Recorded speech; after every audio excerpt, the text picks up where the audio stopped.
Whenever Scott has something to prove, it's the worst. It is the worst.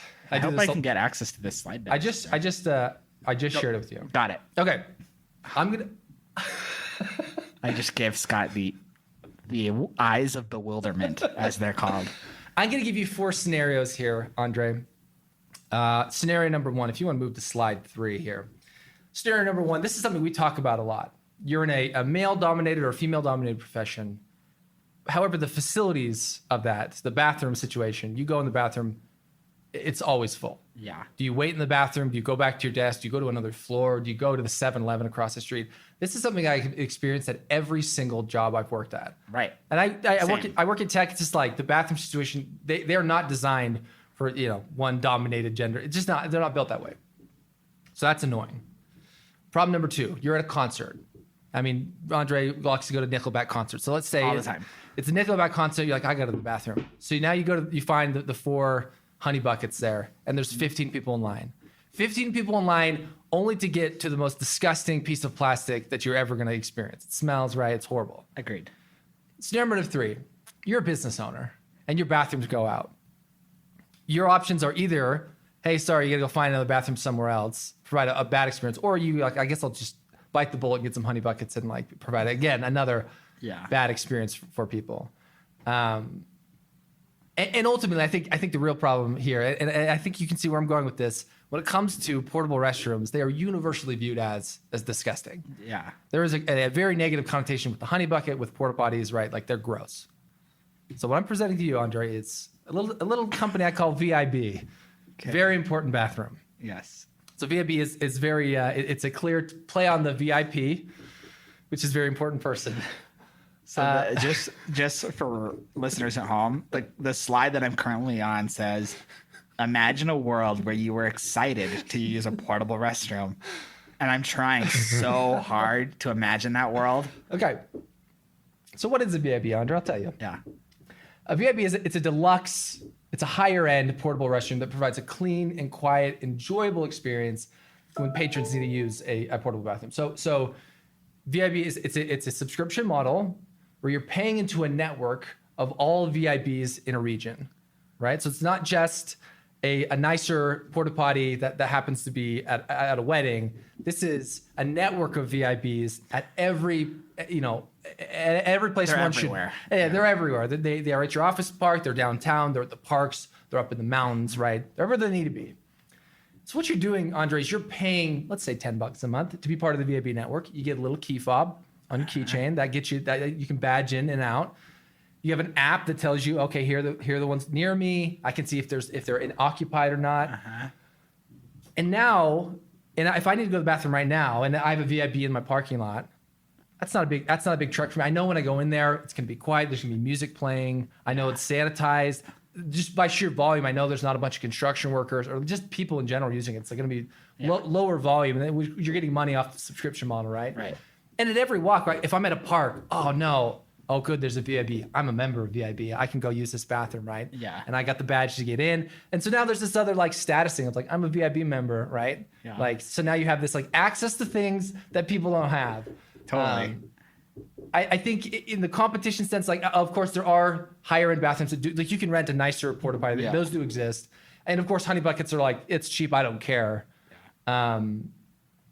But at the end of the day, like I think that I've talked to a lot of people, especially people who work in jobs like mine, and it's like it's a problem. It's just like it is a problem. I worked at a company where they did the remodel, and that was like the number one feedback was like, we do not have enough bathrooms for guys. And they put like 4 bathrooms on the main floor with like 10 stalls each, like to try and accommodate, right? So that's VIB. I think you start at a local area, right? You roll it out slowly. It goes into a regional model. Then it becomes worldwide. And there's a tiered system here, right? So now you also get into the honey bucket space, but now you have a brand associated with it, right? Like, oh, VIB, that's a nice porta potty, right? So you get the number 1, which is the small one, the number 2, which is the regular one, right? Maybe a bigger one that's like for like a bigger construction site or something that's like a little more semi-permanent, right? Yeah. The restroom industry, the portable restroom industry has been stagnant for about 100 years. Despite 100 years. I mean, not a whole ton of innovation in the last 50 to 100 years. despite having year-over-year growth and it being a $7 billion market. I think V.I.B is poised to disrupt that market. That's my pitch. Yikes. I think I could go a little bit of either way.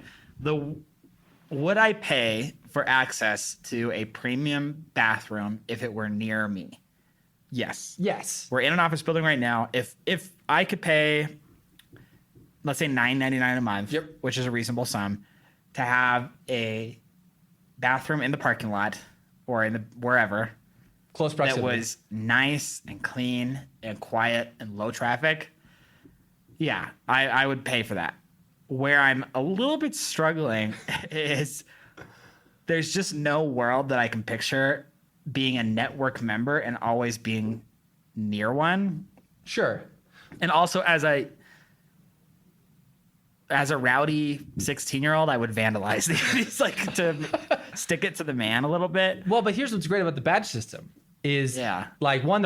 You can't get in. You can't get in, that. and if you get in and then it's vandalized within that time period, it's like you now have like a clear, like, there's an accountability thing. There's an It's accountability system. I get it. I think, is it fun to imagine a world where the bathrooms are clean and plentiful and all you have to do is pay one low monthly sum? Of course, that's a utopia. To me, Is it a reality? It's the no way. It's the Movie Pass. I think Movie Pass proves this. Movie Pass doesn't prove anything because Movie Pass doesn't exist anymore. No, but what are you talking about? But people loved the idea of pay. It wasn't like Movie Pass couldn't make money. But the movie theaters already existed for Movie Pass. It wasn't like Movie Pass started up as an app and they're like, oh, and now we're gonna go make theaters all over the country for people to go to. But in these this are world, but these are low. Yeah, but these are low. I mean, if you're making portable restrooms, like, yeah, you have some upfront costs. You got to make 50 of these, but like that's not, relatively speaking, it's not that expensive, especially because you have money coming in every month and the maintenance is pretty low, right? Like you're going in, you'd have somebody who goes around and that's all they do is just like upkeep them, make sure they're not vandalized, right? Totally. And because it's not a porta potty where you have 1,000 people going in and it's like, oh, it's just a few people going in, Like, I think your maintenance costs are low.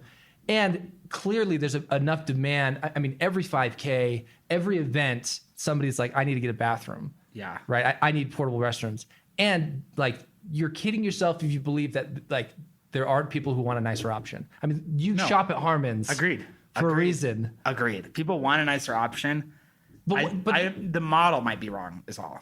You said not subscription? You think I think if, let's say Honey Bucket wanted to start a second brand. They're like, okay, Honey Bucket is associated with disgusting, dirty, and gross. Now we're going to spin off and have the V.I.B. Honey Throne. Honey Throne, exactly. And these are our high quality, nice bathrooms that are like keyed access or whatever the case might be. And now that's going to be our second product market. I'm into that. I mean, I think that's what would happen. Like, I think the success of this would push them into like, well, this is the space we got to get into. It's just, totally. Thieves, listen up. So here's what you can do. If you think this is a good idea, you should, one, go buy one of these already existing like premium bathrooms. Because you can buy, like we've talked about, you can rent a nice porta potty now. If like a lot of people at weddings, it's like pretty common. Yeah, exactly. To like go buy one of those and then go see if you can get somebody to let you park it somewhere for an extended period of time and then charge the people that live there or work there a monthly fee to use the bathroom. Just test it out in a microcosm and see what is the tolerance of paying customers for a special bathroom. And I think you'd also need a regular porta potty there as well, right? You need a comparison. Need a comparison, yeah. Because I think because in Europe people pay for bathrooms like already, right? Yeah. There's this idea of and like they're gross. And they're still gross, right? Yeah. But this is like, okay, so you're not paying at the point of entry because I think it would be impossible to manage. Yeah. But this idea of like, oh, it's like